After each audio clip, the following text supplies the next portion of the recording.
నమస్కారం. జగన్మోహన్ రెడ్డిని ప్రజలు సైకో అని ఎందుకంటారంటే అమరావతిని చంపేయడానికి శాసన మండలిని రద్దు చేద్దామనుకున్నాడు. రద్దు చేద్దామని అసెంబ్లీలో కూడా తీర్మానం పాస్ చేశారు.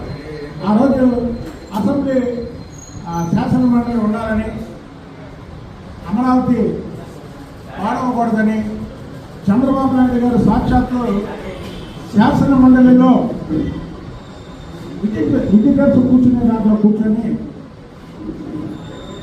మండలి సమావేశాలని పర్యవేక్షిస్తుంటే ఆఖరికి జగన్మోహన్ రెడ్డి పెట్టుకోలేక అవాళ జగన్మోహన్ రెడ్డి పెట్టినటువంటి ప్రలోభాలకి ఒకరో ఇద్దరు తప్ప మిగతా వాళ్ళందరూ కూడా చంద్రబాబు నాయుడు గారు చెప్పిన మాట ప్రకారం ఆ రోజు పార్టీకి విప్పుగా కూడా